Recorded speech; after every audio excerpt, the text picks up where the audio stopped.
అందరికీ నమస్కారం. ఈ వీడియోలో 10th క్లాస్ యొక్క 11th లెసన్ అయినటువంటి సుస్థిర అభివృద్ధి సమానత గురించి మాట్లాడతాము. మరి ఇంతకన్నా ముందు వీడియోలో కూడా మిగతా లెసన్ మాట్లాడుకున్నాం. ఇక్కడ సుస్థిర అభివృద్ధి అంటే సస్టైనబుల్ డెవలప్మెంట్ అంటే ఏంటి సార్ అంటే భవిష్యత్ తర అవసరాలను తీర్చుకునే సామర్థ్యం దెబ్బతీయకుండా ప్రస్తుత అవసరాలు తీర్చడమే ఈ యొక్క సుస్థిర అభివృద్ధి. అంటే భవిష్యత్తు కాలంలో జరిగేటువంటి అవసరాలు అనేటువంటి వాటిని దెబ్బతీయకుండా ప్రస్తుత అవసరాలను తీర్చడము, మరి పూర్తిగా భవిష్యత్తుకు వాళ్ళ అవసరాలకు దెబ్బతీయకుండా మనం ప్రస్తుతం పొదుపుగా వాడుకోవడము, వనరులను ఎలా సమర్థవంతంగా వాడుకోవడం తెలియజేసేదాన్ని సుస్థిర అభివృద్ధి అంటాం, అంటే సస్టైనబుల్ డెవలప్మెంట్. ఇక్కడ మరి సస్టైనబుల్ డెవలప్మెంట్ లో మన ప్రధాన అంశాలు ఏమి సార్ అంటే అసలు జీడిపి కంటే హెచ్డిఐ అనేది మెరుగైనది. జీడిపి అంటే ఏంటి? గ్రాస్ డొమెస్టిక్ ప్రొడక్ట్, అంటే స్థూల దేశోత్పత్తి. ఒక సంవత్సర కాలంలో ఒక దేశంలో ఉత్పత్తి అయిన అంతిమ వస్తువుల మొత్తాన్ని స్థూల దేశోత్పత్తి అంటాం. అంటే ఒక దేశ పౌరుల ద్వారా దేశ సరిహద్దు లోపల ఉత్పత్తి అయినటువంటి అంతిమ వస్తువుల మొత్తాన్ని జీడిపి అంటాం. జీడిపి కంటే హెచ్డిఐ మెరుగైనది. హెచ్డిఐ అంటే ఏంటి సార్ అంటే హ్యూమన్ డెవలప్మెంట్ ఇండెక్స్. ఇక్కడ హెచ్డిఐని ముఖ్యంగా 3 అంశాలను కొలుస్తారు, అంటే విద్య, ఆరోగ్యము, జీవనపరం ఆధారంగా కొలుస్తారు. కాబట్టి జీడిపి కంటే హెచ్డిఐ అనేది అందుకనే మెరుగైనది. ఇక్కడ చిప్కో ఉద్యమం. ఇక్కడ ఈ యొక్క చిప్కో ఉద్యమం గురించి వచ్చినప్పుడు ముఖ్యంగా ఇది చాలా ఇంపార్టెంట్. చాలా ఎగ్జామ్ లో కూడా ఈ చిప్కో ఉద్యమం గురించి ఎగ్జామ్ లో అడుగుతా ఉన్నాడు.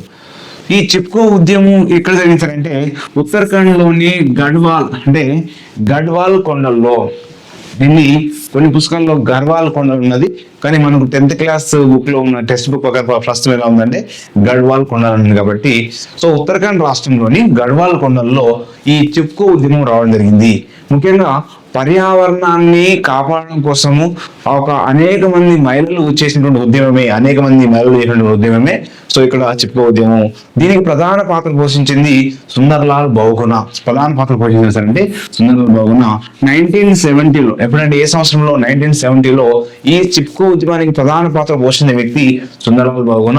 ఈ చిప్కో ఉద్యమంలో ఎక్కువ మంది ఎవరు పాల్గొన్నారంటే మహిళలు పాల్గొన్నారు. మహిళలు పాల్గొన్నారు. అంటే ఈ చిప్కో ఉద్యమంలో భాగంగా చెట్లను అతుక్కోవడం, అంటే ఈ ఉత్తరాఖండ్ రాష్ట్రంలోని గడ్వాల కొండల్లో చెట్లను నరకడం మొదలుపెట్టారు. దానివల్ల పర్యావరణం దెబ్బతిన్న ఉద్దేశంతో అక్కడ మహిళలందరూ కూడా చెట్లను అతుక్కోవడము, చెట్లు నరకకుండా వాళ్ళు కాపాడడం జరిగింది. అసలు చిప్కో అంటే ఏంటి సార్ అంటే చెట్లను అతుక్కోవడం అనేది ప్రధానంగా. అంటే ఈ చిప్కో ఉద్యమం ద్వారా అనేక అడవులను నాశనం కాకుండా కాపాడగలిగారు. ఏ ఉద్యమం ద్వారా సార్ అంటే చిప్కో ఉద్యమము. నెక్స్ట్ 2010 వార్షిక ఆదాయము కుటుంబాల్లో చూసినప్పుడు ఇందులో 3 అంటే మనం 4 రకాలుగా వేసుకున్నాం. అంటే నిరుపేదలు, దిగువ మధ్యస్థాయి, మధ్యతరగతి, ధనిక స్థాయి. మనకి ఇక్కడ కుటుంబాలు కూడా మిలియన్లో మన క్వశ్చన్ అడిగే అవకాశం ఉంటుంది కాబట్టి గుర్తుపెట్టుకోవాలి. ఇక్కడ నిరుపేదలు 1.5 అంటే 1.5 లక్షల కంటే తక్కువ అన్నారు. నిరుపేదలు ఎంత ఉన్నారు? 1.5 లక్షల కంటే తక్కువ ఉన్నారు. అంటే సుమారుగా 135 మిలియన్ల కుటుంబాలు నిరుపేదలుగా ఉన్నారు. 135 మిలియన్ల కుటుంబాలు నిరుపేదలుగా ఉన్నారు. ఇక్కడ దిగువ మధ్యస్థాయిలో చూసినప్పుడు అంటే 1.5 నుంచి 3.4 లక్షల మధ్య స్థాయిలో అంటే అంతమంది ఇక్కడ ఉన్నారు. మరియు మధ్య తరగతిలో చూసినట్లయితే 3.4 to 17 అంటే 17 లక్షలు. మరి ధనిక స్థాయిలో చూసినప్పుడు 15 లక్షల పైన. మనం ఇక్కడ చూసినప్పుడు నిరుపేదల స్థాయిలో చూసినప్పుడు 130 మిలియన్ కుటుంబాలు, దిగువ మధ్య స్థాయిలో చూసినప్పుడు 71 మిలియన్ల కుటుంబాలు.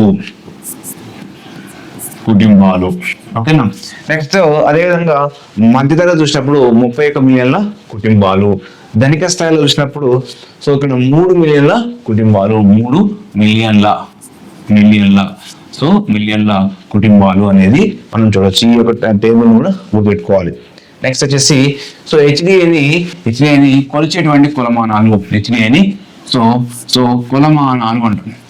కొలమానాలు ఎలా కొలుస్తారు? హెచ్డిఐని 3 అంశాల ఆధారంగా కొలుస్తారు. ఎన్ని అంశాల ఆధారంగా కొలుస్తారు? 3 అంశాల ఆధారంగా కొలెస్ట్రాల్. అంటే ఒకటి విద్య, రెండవది ఆరోగ్యము, మూడవది జీవన ప్రమాణం అంటే విద్య అంటే 7 సంవత్సరాల పైబడిన వారు అంటే చదవగలిగి రాయగలిగిన వారందరినీ కూడా అక్షరాస్యులు చెప్తాం. 7 సంవత్సరాలు పైబడిన వారు సో ఇక్కడ అక్షరాస్యులు అన్నట్టు. ఎవరిని అక్షరాస్యులు అంటారు? 7 సంవత్సరాల పైబడి చదవడం రాయగలిగిన వారందరినీ కూడా సో అక్షరాస్యులు అంటాము. కాబట్టి ఇక్కడ విద్యా అంశంలో భాగంగా తీసుకుంటాం. ఆరోగ్యం అంటే వైద్యపరంగా తీసుకుంటాం. నెక్స్ట్ జీవన ప్రమాణంలో తలసరి స్థాయి ఇక్కడ తీసుకోవడం జరుగుతుంది. ఇది HDA. నెక్స్ట్ వచ్చేసి సో ఇక్కడ ఈ పాఠంలో మనకు ముఖ్యంగా పర్యావరణాన్ని కాపాడడం కోసము సో అక్కడ కాపాడంలో భాగంగా ఈ వ్యవసాయంలో ఉన్నటువంటి అధునాతన విధానాలు అంటే సేంద్రియ వ్యవసాయ విధానాల గురించి మనకు ఇక్కడ రావడం జరుగుతుంది. దానిలో భాగంగా దోమల నియంత్రణ కోసం వాడేటువంటి DDT అంటే ఈ DDT పిచికారి వల్ల ఎలాంటి ప్రభావం ఉంటుంది? సో DDT వల్ల మనుషులపై ప్రభావం ఉంటుంది, పక్షులపై కూడా ప్రభావం ఉంటుంది. ఎప్పుడైతే DDTని మనము సో ఇక్కడ ఎప్పుడో దోమల కోసం నియంత్రణ కోసం వాడడం వల్ల ఇక్కడ రాచల్ కార్సన్ అనేటువంటి వీటి గురించి ఈ ప్రభావం గురించి ఎవరు రాశారంటే రాచల్ కార్సన్ అనేటువంటి ఒక మహిళ 1960లో సైలెంట్ స్ప్రింగ్ అనేటువంటి సో పుస్తకంలో నిశ్శబ్ద వసంతము అనేటువంటి పుస్తకంలో నిశ్శబ్ద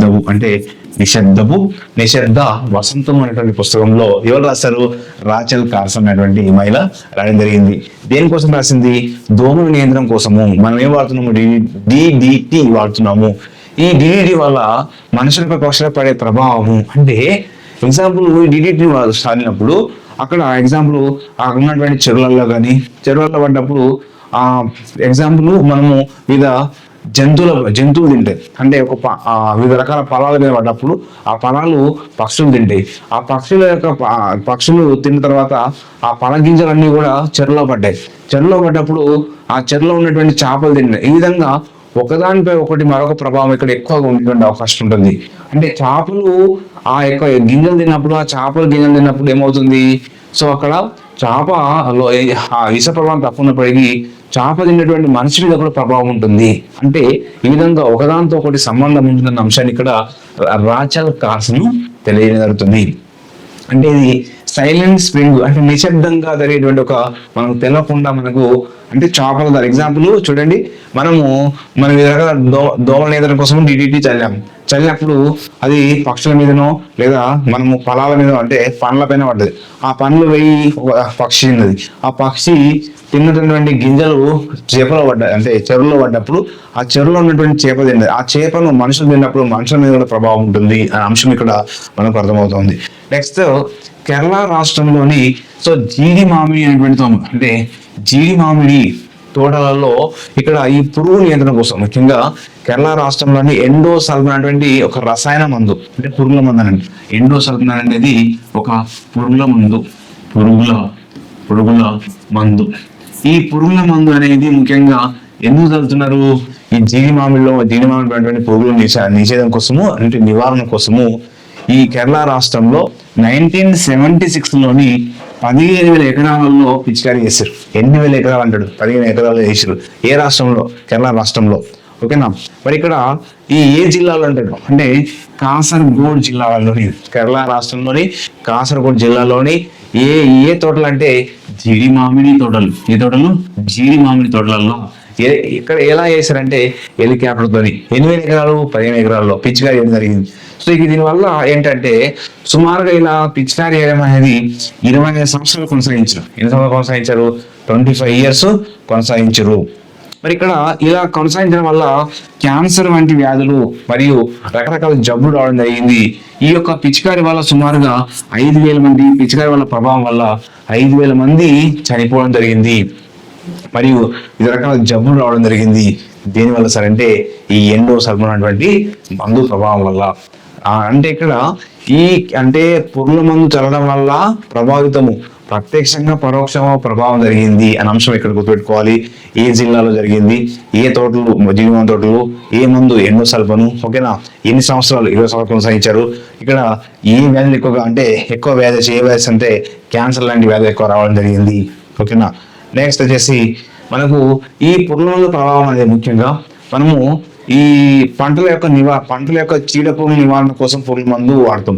ఆ పురుగుల మందు వాడినప్పుడు కేవలం పంట పైన అంటే పురుగుల మందు అనేది పంట పైన కేవలము 1% మాత్రమే ప్రభావం ఉంటుంది. అంటే మిగిలిన 99% అనేది సో నీటిపైన మిగిలిన 99% అనేది నీటిపైన, మనుషులపైన, నీటిపైన, నెక్స్ట్ జంతువులపైన సో అంటే ఇక్కడ ఈ విధంగా వివిధ రకాల ప్రభావం అనేది ఉంటుంది. అంటే 1% మాత్రమే ఆ యొక్క పురుగు పైన ఉంటుంది. సో మిగతా పర్సెంట్ అంతా కూడా నీటిపైన, మనుషులపైన, జంతువులపైన, పర్యావరణం పైన ప్రభావం చూపిస్తుంది. అదేవిధంగా మనకు నర్మదా లోయటువంటి అభివృద్ధి పథకం అనేది ఇది ఇంపార్టెంట్.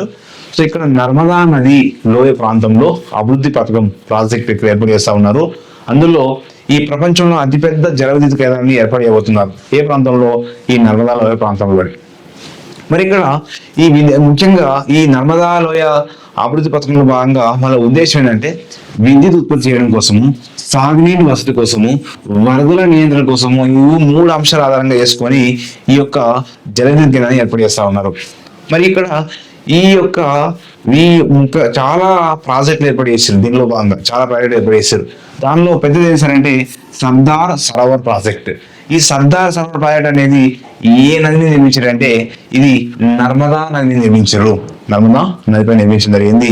సో దీనికి సుమారుగా ఈ నర్మదా నదిని నిర్మించినటువంటి సర్దార్ సరోవర్ ప్రాజెక్టు వల్ల 37,000 హెక్టార్ల అటవీ భూమి, వ్యవసాయ భూమి అంతా కూడా సో ఇక్కడ అంటే సారవంతమైన భూమి కూడా ఇక్కడ సో పాడు కావడానికి అవకాశంగా ఉంది. అంటే నష్టపోవడానికి అవకాశం ఉంది.